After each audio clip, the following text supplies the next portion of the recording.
जैसे जैसे चुनाव नज़दीक आ रहा है वैसे वैसे अलग अलग पार्टियां अपना अलग अलग दावा पेश कर रही हैं और इस समय हम मौजूद हैं ज्वालापुर विधानसभा के बुधवा सिद्ध गांव के पास बुग्गावाला में।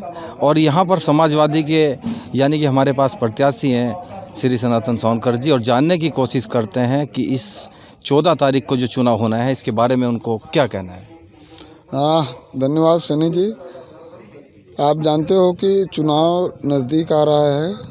लोगों ने 5 साल तक भाजपा के जो सिटिंग विधायक हैं माननीय राठौर जी, उनके क्रियाकलाप चरित्र सब कुछ इन्होंने देख लिया। विकास तो दूर की बात रही, लेकिन जो चारित्रिक हनन उन्होंने अपना किया है उससे रूठ करके उनकी इन कुकृतियों को देखते हुए बहुत से भाजपा के जो कैडर वोट के लोग थे वो आज समाजवादी की पार्टी के साथ साथ मेरे व्यक्तिगत रूप से जुड़ने का प्रयास कर रहे हैं।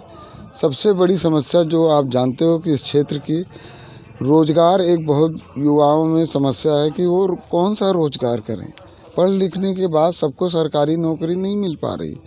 ऐसा कौन सा काम है कि जो वो करके दें। माननीय प्रधानमंत्री जी उन्होंने एक बात कही थी कि आप मेक इन इंडिया, लेकिन वो कहीं ना कहीं जुमला बन कर के रह गया मेक इन इंडिया। फिर ये बच्चे उन्हीं फैक्ट्रियों में 10,000, 5,000, 15,000 के लिए उनकी जो है गुलामी कर रहे हैं, वर्करी कर रहे हैं, और उसमें से उनको कुछ भी नहीं बचत पड़।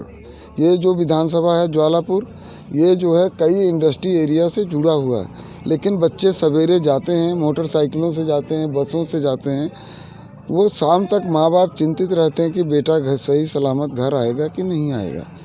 मैं जैसा कि बार बार आप लोगों को बता रहा हूँ, लोगों को पता भी है कि मैं गांव के अंदर छोटे छोटे लघु उद्योग की स्थापना करने का संकल्प लेकर के यहाँ पर आ रखा हूँ। और युवाओं में एक बड़ा गजब का जोश है। वो भारतीय जनता पार्टी के नीति और नियमों और ख़ास करके जो सिटिंग विधायक हैं उनके खिलाफ आ करके मेरे साथ ज्वाइन कर रहे हैं। आज बुधवा सहित की टीम मेरे साथ है और उन लोगों ने खास करके युवा शक्ति ने जो हमारे साथ वो दिखाया है, विश्वास दिखाया है, मैं उनके विश्वास पे खरा होकर के दिखाऊंगा। और वादा उनसे करता हूं कि मैं इस क्षेत्र से प्रतिनिधित्व करता हूं तो निश्चित रूप से हर युवा को कुछ न कुछ करियर काउंसलिंग करा करके रोजगार देने का काम करूंगा। यहाँ पर सिटिंग एमएलए हैं सर सुरेश राठौर जी, उनको पार्टी ने दोबारा फिर उम्मीदवार घोषित किया है, तो इस पर क्या कहना चाहते हैं आप देख लो ना, पार्टी कहती है कि हम एक देश के रखवाले हैं, इस धर्म के रखवाले हैं। आज जानते हो मेरे साथ धर्म और उसकी कोई बात नहीं है। गरीब हर वर्ग में है, चाहे हिंदू हो चाहे मुसलमान हो, हर वर्ग में गरीब है, बेरोजगारी का वो है। माननीय जो राठौर जी हैं उनके चरित्र के बारे में उनकी पार्टी के इन बच्चों ने एक ग्राउंड रिपोर्ट भेजा था। भाजपा आप जानते हो कि ग्राउंड रिपोर्ट पे बड़ा काम करती। इन सब लोगों ने विरोध करके भेजा था कि इस विधायक को आप बदलिए, लेकिन आप जानते हो जैसा उस पार्टी का नियत है, नीति है, अब वो सब समझ गए हैं। उन्होंने इनकी एक न सुन करके फिर उसी विधायक को, फिर उसी आदमी को जो चारित्रिक रूप से ठीक नहीं है, काम तो अलग की बात है पर चरित्र एक बहुत अच्छा होना चाहिए, क्योंकि जब एक नायक का चरित्र खराब होता है तो उससे पूरे समाज पे कहीं ना कहीं दुष्प्रभाव पड़ता है। उसी से ये लोगों को नाराज़गी है और आज हमारे साथ विभिन्न समाज के लोग ज्वालापुर विधानसभा में निवास करते हैं सर, तो क्या सर्व समाज का आपको सहयोग प्रदान हो रहा है? बिल्कुल बिल्कुल, चाहे हिंदू हो, चाहे मुस्लिम हो, चाहे सवर्ण हो, चाहे शेड्यूल कास्ट के वर्ग के लोग हों, सारे लोगों पर एक विश्वास भरी आशा से देख रहे हैं। हालांकि एक ये सब जले हुए हैं, दिल जले हैं, जिसको आप कहते हो दिल जले हैं, क्योंकि पार्टियों और नेताओं ने जितना धोखा दिया है शायद मैं जब बात करता हूँ तब भी वो विश्वास नहीं करते, लेकिन बस एक प्लस पॉइंट मेरे पास है, वो है कि मैं अधिकारी हूँ, मैं इनके साथ जुमलेबाजी या झूठ का वादा नहीं करूँगा। इसको लेकर के हर वर्ग का आदमी मेरे से जुड़ने को तैयार है और बड़ी संख्या में जुड़ रहे हैं, और ऊपर वाला चाहेगा तो बहुत ही भारी संख्या में मैं इन वोटों से जीत करके भी आऊँगा और इन युवकों को बढ़िया रोजगार से जोड़ करके एक आदर्श विधानसभा के रूप में पूरे देश में ले आना चाहता हूं। एक मॉडल विधानसभा इसको बनाना चाहता हूं। कि सर, कांग्रेस पार्टी को आपने छोड़ के समाजवादी पार्टी ज्वाइन किया, तो क्या कोई इसका इफेक्ट आपके ऊपर पड़ रहा है? भाईजान, मेरे को कोई आरटी पार्टी नहीं चाहिए। आप जानते हो मैं 59 ईयर का हूं और आने वाले 10-15 साल मुझे जीवन जीना है। मैं पार्टी से बहुत ज़्यादा प्रभावित नहीं हूँ। मैंने ये ज़रूर सोचा था कि कांग्रेस पार्टी ज्वाइन करके सभी लोगों का विश्वास था कि वो जुड़ जाएंगे और एक आसान सी जीत होगी, क्योंकि युवा सब लोग लगेंगे। लेकिन जो उस पार्टी का भी चरित्र और चेहरा है, 12 घंटे 13 घंटे में वो कैंडिडेट बदल रहा है। सब जान गए हैं कि उनका भी चरित्र बसपा और अन्य पार्टियों की तरह वैसा ही है, परिवारवाद अपने आप में वो करने का। समाजवादी पार्टी मैंने सिर्फ इसलिए ज्वाइन किया कि एक मैंने सभी पार्टियों से कहा था कि बिना पैसे का जो टिकट मुझे देगा मैं उसी पार्टी से लड़ूंगा, क्योंकि मुझे राजनीति पैसे के लिए नहीं करनी और ना मेरा कोई राजनीतिक करियर करना है।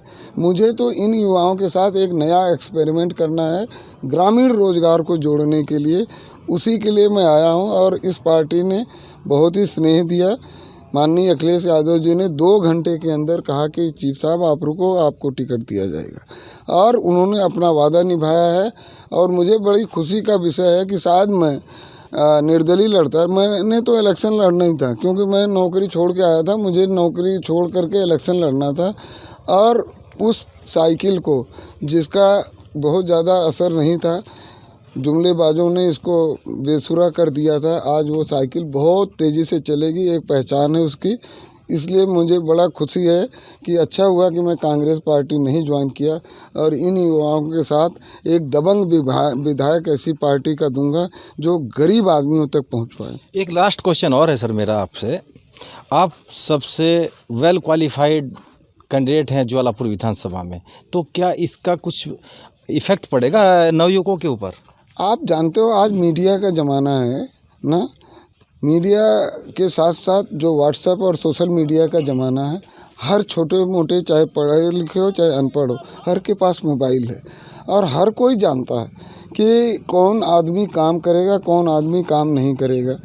मेरे को बहुत खुशी है कि सोशल मीडिया ने और इन बच्चों ने, खास करके जिन्हें, हम लोग तो उस ज़माने के हैं जब मोबाइल का लैंडलाइन भी नहीं देखा था, इन्होंने फेसबुक, इंस्टाग्राम, मुझे बड़ी खुशी हुई। कल दादूबास के लड़के आए थे, उन्होंने बिना मेरी जानकारी के ही अपने आप मेरी कन्विंसिंग कर रहे हैं। और बहुत ही खुशी की बात है कि उन्होंने कहा कि सर आपके विचारों से मैं ओतप्रोत होकर के इस बार हम आपको ले कर आएंगे।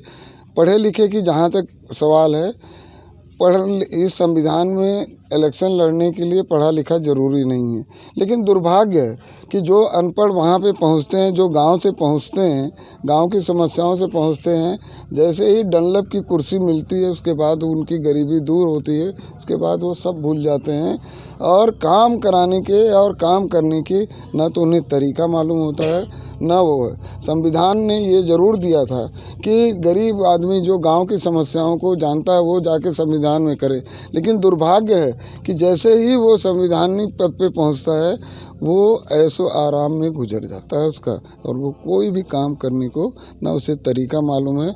निश्चित रूप से पढ़े लिखे का फ़ायदा भी मुझे बहुत मिलेगा। ये थे हमारे पास ज्वालापुर विधानसभा के समाजवादी पार्टी के उम्मीदवार सनातन सोनकर जी, जिनका कहना है कि यदि क्षेत्र की जनता मुझे जिताकर यहाँ से विधानसभा भेजती है तो कहा है कि मैं इस क्षेत्र के अंदर विकास की गंगा बहाऊंगा। वीआरएस लेने के बाद में मैंने केवल नवयुवकों के रोज़गार की बात मैं कर रहा हूँ और यहाँ पर जो है विकास के मुद्दे पर मैं चुनाव लड़ रहा हूँ। तो यानी कि अपने सहयोगी के साथ Yatendra Saini, Indian express news.